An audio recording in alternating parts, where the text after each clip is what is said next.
Hello everyone, स्वागत आप सभी का टॉपर्स प्राइम चैनल में। इस वीडियो में हम डिस्कस करेंगे सिंप्लीफिकेशन से रिलेटेड इंपॉर्टेंट क्वेश्चन। ठीक है, आप सबको पता ही है। देखिए, मैथ जो है हर एग्जाम में पूछा जाता है। कोई भी टीचिंग एग्जाम उठा लीजिए आप, उसमें मैथ से रिलेटेड कुछ क्वेश्चंस जरूर आते हैं 10 या 15 मार्क्स के लिए। ओके, तो ये जो क्वेश्चंस लेके आई हूं मैं सिंप्लीफिकेशन के 4 या 5 टाइप हैं। हर एग्जाम में जो है एक क्वेश्चन जरूर पूछा जाता है सिंप्लीफिकेशन से, तो ये जो है सभी के लिए इंपॉर्टेंट है। तो देखते हैं। देखिए, सबसे पहले आप याद रखिए सिंप्लीफिकेशन में जो चीज याद रखने की है, फर्स्ट जो टाइप के क्वेश्चन आते हैं वो होते हैं बोर्डमास के नियम से रिलेटेड। ठीक है, सबसे पहले रूल ऑफ बोर्डमास याद रखिए। जब भी क्वेश्चन में अगर बार आता है सबसे पहले, तो हम सबसे पहले बार को सोल्व करेंगे, फिर स्मॉल ब्रैकेट को सोल्व करेंगे, फिर मिडल ब्रैकेट को, फिर लार्ज ब्रैकेट को। देख लीजिए, स्मॉल ब्रैकेट ऐसी इस तरीके से होती है, एंड मिडल ऐसी एंड लार्ज ऐसी। उसके बाद जो है हम सोल्व करेंगे डिवीजन, मल्टीप्लिकेशन, एडिशन, सब्ट्रैक्शन। ठीक है, इसमें आगे ये बताया गया है कि चाहे क्वेश्चन में इन चारों मतलब जितने भी ये टाइप हैं वो बेशक ना दिए गए हों, लेकिन वो जो क्रम है ना वो वही रहेगा। क्या कि कुछ क्वेश्चन में ऐसे होता है, देखिए किसी में दे दिया सिर्फ डिवाइड और प्लस का। ठीक है, तो उसमें क्या होगा, सबसे पहले डिवाइड होगा फिर प्लस होगा। किसी में दे दिया डिवाइड और मल्टीप्लिकेशन का, तो सबसे पहले डिवाइड होगा फिर मल्टीप्लिकेशन को सोल्व करेंगे। प्लस माइनस कैसे भी सोल्व कर सकते हैं, बट जो क्रम होता है वो एडिशन सब्ट्रैक्शन होता है, लेकिन प्लस माइनस से कोई फर्क नहीं पड़ता है। बट जो फर्क पड़ता है वो पड़ता है डिवीजन और मल्टीप्लिकेशन से, और बाकी के जो है मिडल ब्रैकेट, लास्ट ब्रैकेट, इनसे फर्क पड़ता है। ठीक है, तो देखिए क्वेश्चन कैसे पूछे जा सकते हैं यहाँ से। देखिए, फर्स्ट क्वेश्चन है हमारे पास। अब इसमें देखिए हम सबसे पहले क्या सोल्व करेंगे, अभी पढ़ा हमने, सबसे पहले होगी स्मॉल ब्रैकेट को सॉल्व करेंगे। तो स्मॉल ब्रैकेट देखिए इसमें ये वाली है, तो यहाँ से पहले इस चीज को सॉल्व करेंगे, फिर मिडिल ब्रैकेट का, फिर लार्ज ब्रैकेट का, और साथ साथ इसका भी ध्यान रखेंगे कि यहाँ पे डिवाइड भी है, एंड देन बाहर का सॉल्व करेंगे। ठीक है, तो यहाँ से शुरू करते हैं। देखिए, इसमें सबसे पहले इसको सॉल्व करेंगे तो ये हो जाएगा 4 दूनी 8 और 3 11, 11/4 माइनस 11/12 हो जाएगा। यहाँ से इसका एलसीएम लेंगे तो ये आएगा 12। ठीक है, 4 3 12, यानी कि पहले जो है डिवाइड किया जाता है, फिर उसको जो है मल्टीप्लाई किया जाए, यानी कि 12 को पहले 4 से डिवाइड करेंगे तो ये आ गया 3, फिर 3 को 11 से मल्टीप्लाई कर देते हैं, 33 हो जाएगा। सेम चीज इसमें करेंगे कि 12 डिवाइड बाई 12, तो ये 1 आया, 11 को 1 से मल्टीप्लाई करेंगे तो 11 आ जाएगा। तो यहाँ से सोल्व होके कितना आएगा, 22/12। ये सोल्व होके 22/12 आ गया। ठीक है, तो अब आ गया 6 माइनस 22/12, और मिडल ब्रैकेट ऐसी है। तो अब इसको सोल्व करेंगे, यहाँ से 12 एलसीएम लिया हमने, ये हो जाएगा 12 6 72 माइनस 22, 72 माइनस 22/12 हो गया। ठीक है, अब इसे कट कर लीजिए। 72 और 22 को जब हम करेंगे तो ये बचेगा 2 और 2 0, 7 में से 2 गए 5, 50/12 आ जाएगा। ठीक है, तो ये सोल्व होके कितना आ गया, 50/12। ओके, तो ये याद रखिए 50/12 ये सोल्व हो चुका है अंदर का। अब इसको सोल्व करेंगे, 8 × 24 और 1 25/8, बट ये क्या है, भाग 50/12 है, तो इसको कुछ इस तरीके से लिख सकते हैं हम, 25/8 भाग 50/12। इसमें क्या होता है, ये जो 12 होता है ना ये ऊपर की तरफ चला जाता है, तो ये हो जाएगा 25 × 12 और 8 × 50। इसको सोल्व करने हैं अब। ठीक है, तो इसको कट कर लीजिए, अगर कटता है तो 5 पंजे 25, 5 एकम 5 0, 5 दूनी 10, 2 6 12। ठीक है, 6/8 आ जाएगा अब ये। ओके, तो ये 6/8 आ गया पूरा ये सोल्व होकर। बाहर क्या है, 4 एकम 4 और 3 7, 7/4 है, माइनस का साइन है। ठीक, एलसीएम लीजिए, यहाँ पे 8 आ जाएगा, 4 दूनी 8, तो 2 7 14, 8 एकम 8 तो 6, 14 में से 6 गए 8, 8/8 कट कीजिए 1 आ जाएगा। तो राइट आंसर यहाँ पे क्या आ जाएगा, 1 आ जाएगा। मेन चीज यही है कि सिर्फ इसको ध्यान रखिए और उसी के अकॉर्डिंग चलिए। ठीक है, ऐसा ही एक और क्वेश्चन करते हैं बोर्डमास से रिलेटेड, फिर नेक्स्ट टाइप पढ़ेंगे इसकी। अब इसमें देखिए सबसे पहले क्या दिया हुआ है, बार भी दिया हुआ है, ब्रैकेट भी दी हुई है। तो सबसे पहले हमें पता है जो सोल्व करते हैं वो करते हैं बार को। अब इसमें सिर्फ इसको करेंगे। देखिए, स्मॉल ब्रैकेट के अंदर ये तीनों ही हैं, लेकिन सोल्व हम सिर्फ इन 2 को करेंगे क्योंकि इनके ऊपर बार है। ठीक है, क्योंकि बार सबसे पहले सोल्व होता है। इसको सोल्व कीजिए। अब एलसीएम आएगा 6, 3 दूनी 6, 2 3 6, ये हो जाएगा 5/6। अब ये माइनस का 5/6 है। ठीक है, अब ये 5/6 और माइनस का 5/6, अब एक प्लस का एक माइनस का, दोनों कट हो गए, यहाँ से 0 हो गया, तो ये तो हो गया पूरा कट। अब बचा सिर्फ यहाँ पे 1/4। ठीक है, 1/4 बचा है इसको सोल्व करने के बाद। बाहर है 1/5। अब इनको कीजिए, ये हो जाएगा 5 चौक 20 इसका एलसीएम आ जाएगा, 5 चौक 20, 4 पंजे 20, ये 9/20 आ जाएगा। इसको सोल्व करने के बाद पूरा ये आया 9/20, लेकिन बाहर माइनस का साइन है, -9/20 और 9/20। अब एक प्लस का है एक माइनस का है, तो दोनों कट हो जाएंगे, तो आंसर क्या आएगा? 0 आंसर आ जाएगा इसमें। ठीक है, 0। आगे देखिए, कुछ इस तरीके के क्वेश्चन भी पूछे जाते हैं एग्जाम में, सिंप्लीफाई करने आते हैं जो। तो देखिए इसमें क्या करते हैं, इसमें हम बिल्कुल नीचे से शुरू करते हैं एलसीएम लेना। तो सबसे पहले जब हम इसको सोल्व करेंगे तो ये क्या आएगा, 5 एलसीएम लिया हमने यहाँ पे, 5 एकम 5 + 4 9, 9/5 सोल्व होके आ गया ये, और ये है 3 ऊपर। इसको कैसे लिख सकते हैं? अब इसको लिखते हैं हम 3 × 5, ये 5 जो है वो ऊपर चला जाता है, और बाय 9, ये बन जाएगा 15/9। तो यहाँ से सोल्व होके क्या आया, 1 + 15/9। अब इसको सोल्व कीजिए, 9 एकम 9 + 15, ये हो जाएगा 24/9। ठीक है, ये तो पूरा कंप्लीट होके 24/9 आ गया। अब तो ये कुछ इस तरीके से बच गया। अब 1 + 2 एंड 24/9। अब फिर से ये 9 ऊपर चला जाएगा, यानी कि गुना 9 हो जाएगा, तो ये हो जाएगा 1 + 18/24। अब 24 से यहाँ कीजिए, एलसीएम लेंगे तो 24 + 18/24 जो है यहाँ पे बचेगा। ओके, तो 24 + 18 कितना होता है? 42 होता है। नीचे था 24, ऐसे कट करके देखिए, जब हम 42 और 24 को कट करेंगे तो क्या आएगा, 2 दूनी 4, 2 एकम 2, 2 एकम 2, 2 दूनी 4, 3 चौक 12, 3 7 21, 7/4। 7/4 जो है इसका राइट आंसर हो जाएगा। ठीक है, ओके, नेक्स्ट देखते हैं। इसी तरह का एक और क्वेश्चन सोल्व करते हैं। इसमें हमें एक्स का मान बताना है, बिल्कुल वही करेंगे इसमें, शुरू से मतलब नीचे से शुरू करेंगे। यहाँ से ये हो जाएगा, देखिए 4 एलसीएम आया यहाँ पे, इसको सोल्व करेंगे तो ये हो जाएगा 4 × 12 + 1, 13/4 आ जाएगा। ठीक है, ऊपर रहेगा 1, फिर से ये 4 ऊपर चला जाएगा, तो ये हो जाएगा 4/13, यानी कि 1 + 4/13 आएगा। फिर से एलसीएम लेंगे, 13 + 14, 17/13, ये 17/13 होगा, फिर से 13 ऊपर चला जाएगा, तो ये कुछ इस तरीके से बन जाएगा x + 13/17, और 2 साइड है ही। अब हमें x की वैल्यू चाहिए, तो जो भी यहाँ पे पॉजिटिव में प्लस में है ये, तो उधर आके नेगेटिव हो जाएगा ये, तो ये हो जाएगा 2 - 13/17 = x। अब यहाँ पे एलसीएम लीजिए 17। ठीक है, ये हो जाएगा 17 दूनी 34 और 13, 34 में से 13 माइनस कीजिए 21, और नीचे 17, तो x की वैल्यू आ जाएगी 21/17। ठीक है, राइट आंसर ये हो जाएगा। ओके, कुछ क्वेश्चंस देखिए आते हैं सिंप्लीफिकेशन के अलजेब्रिक फंक्शन से रिलेटेड। ये इंपॉर्टेंट है क्योंकि ऐसे क्वेश्चन बहुत बार पूछे जाते हैं, और इनमें बच्चे कंफ्यूज भी होते हैं। अगर जिसको ये फॉर्मूले नहीं पता है वो उन्हें कभी सोल्व कर ही नहीं पाएंगे। ठीक है, तो देखिए क्वेश्चन, पहले आप सिंपल फॉर्मूले तो आपने पढ़े ही होंगे कि a + b का होल स्क्वायर क्या होता है, a² b² + 2ab होता है। अगर a - b का होल स्क्वायर है तो a² b² - 2ab होता है। ये तो सिंपल है, जो सबको पता है ये होंगे। ठीक, बाकी देखते हैं, ये कभी क्वेश्चन में आ जाए a³ + b³ a² - ab + b², तो इसका आता है a + b। क्वेश्चन देखिए कुछ इसी तरह दिया हुआ होगा कि जैसे मान लीजिए अगर सिंपल दे दिया 8 की क्यूब + 7 की क्यूब, तो इजी है उन्हें सॉल्व करना। लेकिन इन्हीं क्वेश्चंस को अगर बड़ी टर्म में दे दे कि 88 का पावर 3 + 64 का पावर 3, तो तब मुश्किल होता है इन्हें सॉल्व करना। तो इसके लिए इन्हें याद रखिए कि जब भी कुछ इस तरह का बनता हो तो a + b जो है करना है सिंपल। ठीक है, ये इसका बनेगा। उसके अलावा अगर ये दे रखा हो a² - b² a - b, तो a + b आ गया। कैसे आया देखिए, इसको आप सॉल्व भी कर सकते हैं। a² - b² का फॉर्मूला होता है a - b और a + b। अब नीचे है a - b, तो a - b से a - b जब कट हो जाएगा तो आंसर क्या बचेगा, a + b ही तो बचेगा ना, तो इसलिए इस तरीके से निकाला गया है इसे। सेम वही a² - b² को किस तरीके से लिख सकते हैं, a + b और a - b लिख सकते हैं, जो मैंने अभी आपको करके दिखाया। तो सेम वही है इसमें। देखिए इसमें क्या किया गया है, अभी हमने जब पढ़े थे ये क्वेश्चन बिल्कुल वैसे ही है कि a है और उसके नीचे b/c है, तो ये c जो होता है ये ऊपर चला जाता है, तो ये बच गया a × c/b।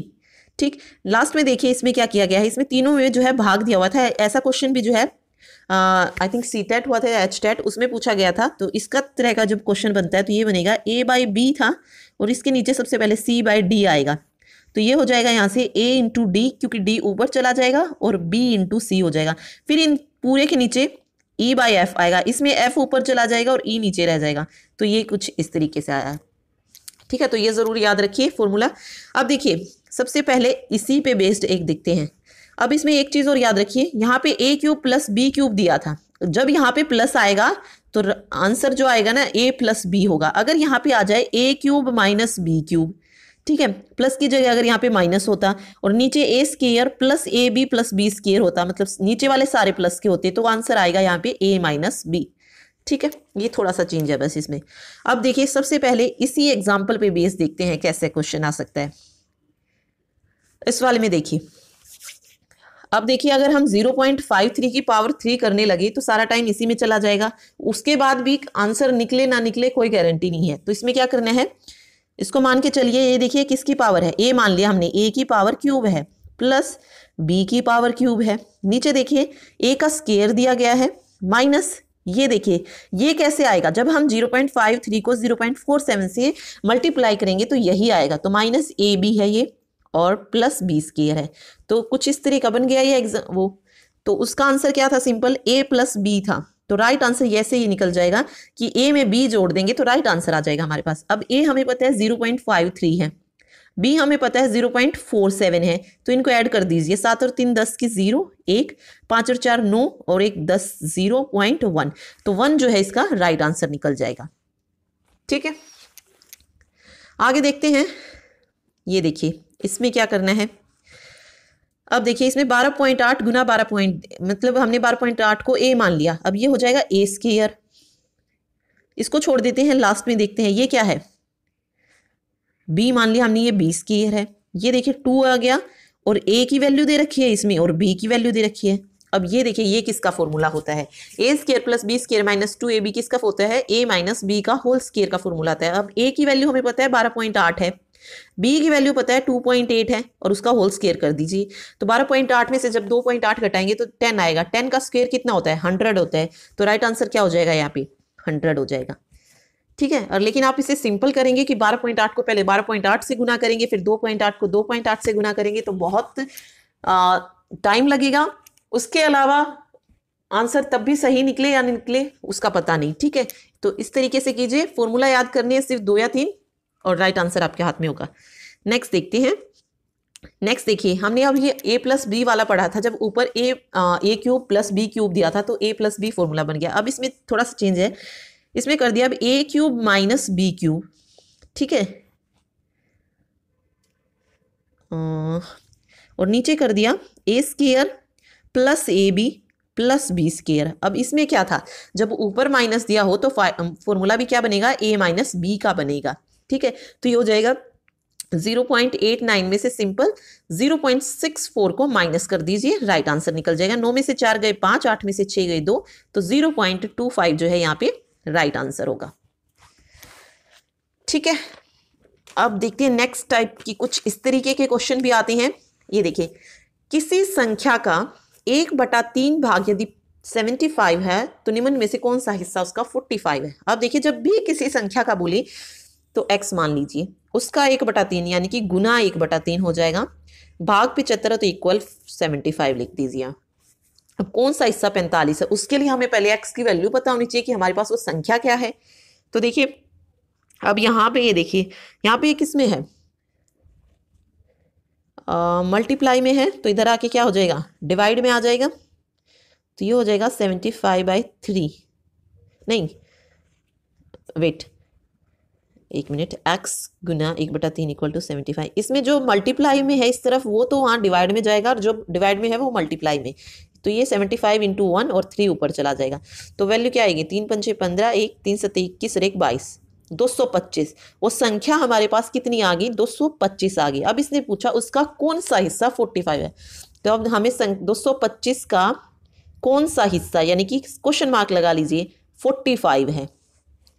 ठीक है, तो अब इसको यहाँ ऐसे कैसे रखिए और 45/225 कर दीजिए, क्योंकि 225 यहाँ मल्टीप्लाई में था, उधर जाके डिवाइड में हो जाएगा। अब कट कीजिए, 5 15 3 45 कर लीजिए, 15 3 45 और 15 3 पंजे 15, 1/5वां हिस्सा, यानी कि 225 का 1/5वां हिस्सा 45 है। ये आप कट करके भी देख सकते हैं, 5 चौक 20, 5 पंजे 25 आ रहा है 45, तो राइट आंसर क्या आ जाएगा, 1/5। ठीक है, आगे देखिए, किसी संख्या का 2/3 का 5/7। अब देखिए हमने मान लिया है x है हमारे पास संख्या, उसका 2/3, फिर उसका भी 5/7 क्या है 240 है, तो संख्या क्या होगी? वही कीजिए, x जो मल्टीप्लाई में है वो उधर जाके डिवाइड में, जो डिवाइड में है वो मल्टीप्लाई में। अब देखिए 240 तो वहां सेम रहेगा, अब जो डिवाइड में थे इस तरफ वो मल्टीप्लाई में हो जाएंगे, और जो मल्टीप्लाई में थे वो डिवाइड में आ जाएंगे यहाँ पे। अब कट कर दीजिए, 2 एकम 2, 2 दूनी 4, 0, 5 दूनी 10 और 5 चौक 20, 24 गुना 7 या 21, 24 इंटू 21 कितना होता है 504 होता है। तो राइट आंसर यहाँ पे क्या आ जाएगा 504 आ जाएगा। ठीक है, नेक्स्ट देखते हैं। यदि एक संख्या किसी दूसरी संख्या की 2/3 है तथा दोनों संख्याओं का योग 60 है तो पहली संख्या का मान ज्ञात कीजिए। अब देखिए इसने कहा एक संख्या, जो पहली संख्या है वो दूसरी संख्या की 2/3 है। अब हम पहले क्या मानेंगे, दूसरी संख्या मान ली हमने x है, तो पहली संख्या उसकी क्या है 2/3 x है, तो ये 2/3 x हो जाएगी। ये ठीक है, पहली ये दूसरी। अब इनका क्या दिया है, डिफरेंस दिया है, योग दिया सॉरी, तो 2/3 x plus x equal to 60 है। तो अब यहाँ से एलसीएम लेंगे तो आ जाएगा 5x गुना 60 गुना 3। ठीक है, x इक्वल टू यहाँ से कर लीजिए 12, ये 36, x की वैल्यू 36 आ गई। ठीक है, x की वैल्यू 36 आ गई, लेकिन ये पहली संख्या का मान नहीं है, ये दूसरी संख्या का मान है, क्योंकि दूसरी संख्या को हमने x माना था। अब पहली संख्या का मान पूछा तो पहली संख्या थी 2/3x। अब x की वैल्यू हमें पता है, तो 2/3 गुना 36 कर दीजिए, 3 एकम 3, दूनी 6, 12 दूनी 24, तो पहली संख्या की वैल्यू कितनी आ जाएगी 24 आ जाएगी। ओके, नेक्स्ट देखते हैं। लास्ट क्वेश्चन, नहीं लास्ट नहीं है। एक व्यक्ति ने अपनी संपत्ति का 1/4 भाग अपनी पुत्री को दिया, 1/2 अपने पुत्रों को, 1/5 दान कर दिया, तो तदनुसार उसने कुल कितना भाग दे दिया। अब देखिए उसने सिर्फ इतना पूछा कि उसने कुल कितना भाग दिया है, तो इन तीनों को ऐड कर दीजिए, 1/4 प्लस 1/2 प्लस 1/5। इनका एलसीएम लीजिए, सबसे बड़ी संख्या इसमें 5 है, तो 5 20 आ जाएगा, 5 चौक 20 होते हैं, 4 पंजे 20, 10 2 को 10 से करेंगे तो 20 आएगा, 5 चौक 20, तो कीजिए 10 और 4 14 और 5 19, तो राइट आंसर आ जाएगा 19/20 भाग जो है उसने दे दिया। तो राइट आंसर क्या हो जाएगा 19/20। आगे देखिए, आगे देखिए कुछ इस तरीके के क्वेश्चन पूछे जाते हैं। ये देखिए इसमें क्या करना है, जब भी रूट के बाहर अगर कोई वैल्यू, मान लीजिए यहाँ पे 3 दिया होता तो हमें क्या निकालना होता था क्यूब रूट, 4 हो तो उसका 4 चौथा पार्ट, मतलब 4 बार वो गुना हो जाए, लेकिन जब कुछ भी नहीं दिया होता मीन्स वो स्क्वायर रूट होता है। 196 किसका स्क्वायर रूट है 14 को, क्या 14 का है, जब हम 14 को 2 टाइम मल्टीप्लाई करेंगे तो क्या आएगा 196 आएगा, तो 14 हो जाएगा बाय 7 हो जाएगा।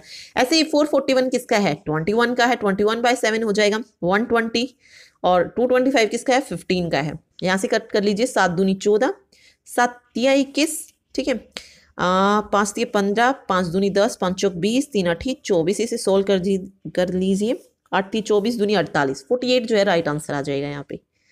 ओके, अब देखिए ये लास्ट क्वेश्चन है। इस तरह के क्वेश्चन बहुत पूछे जाते हैं और बहुत ईजी क्वेश्चन है ये। इसमें देखिए कैसे सोल्व करेंगे, 3 दूनी 6 -1 5/3 आ जाएगा इसको सोल्व करने के बाद। सेम इसको सोल्व करेंगे तो ये हो जाएगा 5 दूनी 10 -3 7/5 हो जाएगा। अगला सोल्व करेंगे 7 दूनी 14 और 5, 14 में से 5 गए 9, 9/7 आ जाएगा।